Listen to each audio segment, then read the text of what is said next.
발에도 코어가 있다. 발바닥에 제일 중요한 거는 뭐다? 내재근이다. 그래서 이 내재근이 약화되면은 근육량이 떨어지고 발바닥의 질환을 증가시키기 때문에 꼼지락거리기 운동만 하셔도 발바닥 통증이 많이 사라질 수 있다. 안녕하세요. 고품격 메디컬리는 의학정보 채널 신네스의 황진호입니다. 이제 환절기는 지난 것 같고 더운 여름에 건강하게 더위 드시지 않게 물 많이 섭취하시고 건강 좀 챙기시길 바라겠습니다. 오늘 이제 요즘 제가 뭐 코 하거든요. 코, CORE, 코 하는데 제가 발통증 한번 해드리지 않았습니까? 헷갈리는 발통증. 그거에 맞춰서 조금 발하고 관련된 좀 운동 뭐 이런 거를 좀 설명드리겠습니다. 그래서 오늘 주제는 우리 발에도 코어가 있다. 간단하게 단도직입적으로 얘기하면 우리 이제 발바닥 있지 않습니까? 발바닥. 이제 발이 이제 기관적으로 봤을 때는 손하고 똑같죠. 엄마 뱃속에서 이제 손하고 발은 상동 기관이니까요. 기능적으로는 다르죠. 손은 이제 무브먼트가 있지 않습니까? 그래서 이런 움직임이 주된 동작이고 발은 아무래도 우리가 체중을 부하하는 좀 힘을 많이 발휘하는 구조물이다 생각하면 되는데 발에 있는 근육이 크게 우리가 내재근하고 외재근으로 나눠져 있습니다. 내재근이란 뜻은 뭐냐면은 발 안에 존재하는 근육이란 뜻입니다. 발이니까 발 안에 있지 발 바깥에도 있나요? 네, 외재근이라고 합니다. 발의 움직임을 도모하는데 태생학적으로 발 바깥에 종아리에서 생겨서 그게 발목을 지나서 발의 기능을 담당한다는 뜻이겠죠. 자, 예를 들면은 엄지발가락이 올라오지 않습니까? 이제 엄지발가락 발끝이 올리는 근육 있잖아요. 익스텐서 할루스스 롱구스 EHL이라고 하는데 한국말 기억이 안 나네요. 그 근육은 이제 종아리 앞쪽에서 존재해서 발목을 지나서 발가락으로 가거든요. 그래서 발 바깥에 존재하는 근육이다. 그래서 외재근이라는 말을 씁니다.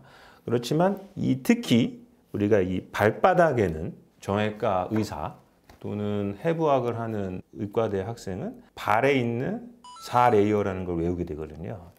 발이 4층으로 되어 있습니다. 그래서 이 4층에 존재하는 작은 근육, 짧은 근육들을 내재근이라고 합니다. 즉 발바닥 안에서 생겨서 발바닥 안에서 끝난다는 뜻의 내재근입니다. 외재근은 발목 위에 종아리에서 시작해서 발바닥 안에서 끝나는 거죠. 끝은 다 발바닥인데 시작하는 지점이 다르다. 바깥에서 시작하면 외재근, 안에서 시작하면 내재근이라고 합니다. 그런데 우리가 얘기하는 발바닥의 코어 근육은 내전근을 얘기합니다. 내전근. 그래서 외재근은 뭐라고 그러냐면은 이 무브먼트를 주로 담당한다. 이렇게 생각하시면 되고 내재근이라고 하는 근육들, 이 발바닥에서 기시하는 여러 근육들이 있거든요. 이거는 발의 구조적 안정성을 담당한다. 이렇게 생각하시면 됩니다. 그래서 쉽게 생각하면은 우리가 발바닥을 보면 이렇게 아치가 있지 않습니까? 그래서 이 아치가 주저앉으면 평발이라고 그러고 좀 높으면 요적이라고 하는데 이 발바닥의 안전성, 아치를 담당하는 기능을 주되게 한다.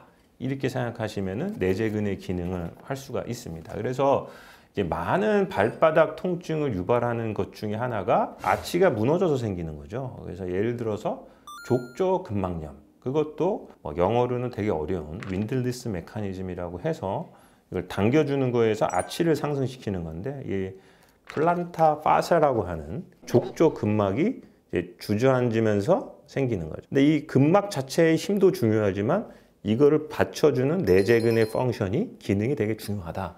이게 생각하시면 됩니다. 그래서 발의 코어 근육이 약해지면은 이게 발의 아치가 낮아진다. 플란타 파샤이티스, 그래서 족저근막염 또는 여러 가지 족부와 관련된 질환이 증가하는 경향이 있습니다. 마치 허리에서 코어가 없어지면은 허리 질환이 증가하듯이 발바닥에 있는 내재근의 기능이 약화되면은 이제 족부 질환이 증가한다. 근데 그 내재근을 우리가 발바닥의 코어라고 부를 수 있다. 이렇게 해석을 하십니다. 그다음에 둘째는 이제 발바닥이 얇아진다. 그래서 원래 우리가 이 발바닥은 특수한 구조물입니다. 뭐가 특수하냐면 같은 피부임에도 불구하고 딱딱하고 맨발로 걸어도 잘 걸을 수 있잖아요. 피부 조직도 다르고 피부 밑에 있는 진피 조직 그리고 지방의 두께 이런 것들도 되게 치밀해서 달라집니다. 그래서 이 내재근이 약화되면은 근육량이 떨어지고 근육량이 떨어지면 아무래도 뭐가 떨어지겠어요? 쿠션이 떨어지는 거죠.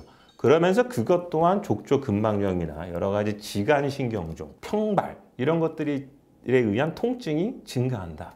그래서 근육이 얇아지면 문제가 생기는 거죠. 허리도 등 근육, 위라고 하는 것들이 작아지면은 문제를 일으키듯이 그래서 이 강화 운동이 필요하다. 다시 요약 정리하면 발바닥에 있는 외재근, 내재근 중에 코어가 관련된 건 내재근이다. 그리고 내재근이 약화됐을 때 아치가 감소하고 발바닥이 얇아지면서 쿠션 역할을 이뤄서 발바닥의 질환을 증가시키기 때문에 이제 아치를 업시키는 운동을 하는 것이 발바닥의 코어 운동인 내재근을 강화시키는 것이다. 이렇게 알고 계시면 될 것 같습니다. 그래서 코어 운동하면은 이제 제일 중요한 것도 이제 항상 얘기하지만 호흡법 있지 않습니까? 근데 얘는 호흡할 수가 없잖아요.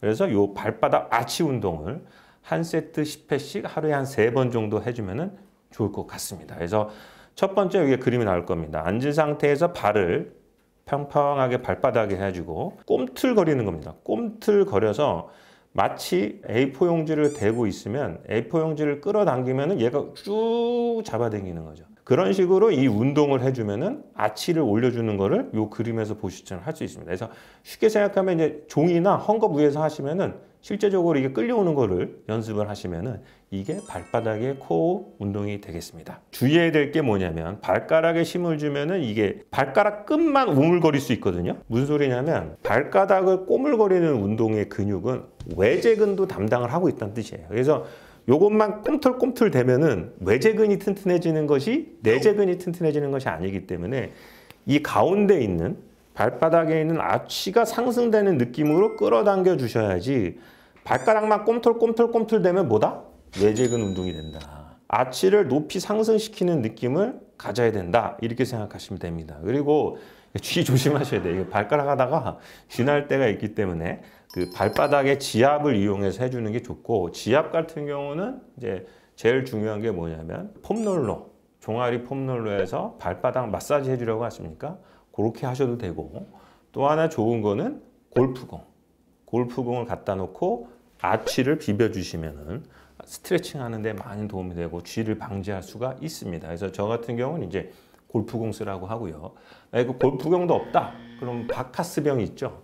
그거를 갖다 놓고 비비시면 됩니다. 그래서 그런 것들로 스트레칭 해주시는 것이 좋겠습니다. 그래서 오늘의 주제는 허리에 코어가 있듯이 발바닥에도 코어가 있다. 발바닥에 제일 중요한 거는 뭐다? 내재근이다. 내재근의 기능 말씀드렸고요. 아무것도 아니지만 발바닥의 코어 운동을 강화시키는 아치를 상승시키는 꼼지락거리기 운동만 하셔도 발바닥 통증이 많이 사라질 수 있다.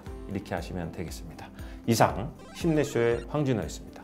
구독, 좋아요, 알림 설정은 저희가 이제 잠깐 여담으로 말씀드리면 저희가 이제 27,000명 됐습니다. 10,000명에서 20,000명 가는데 5개월이 걸렸는데 저희가 20,000에서 30,000 걸리는 걸 3개월 목표로 하고 있습니다. 구독, 좋아요, 알림 설정 꼭 눌러주시기를 부탁드리겠습니다. 감사합니다. 힘내쇼의 황진호였습니다.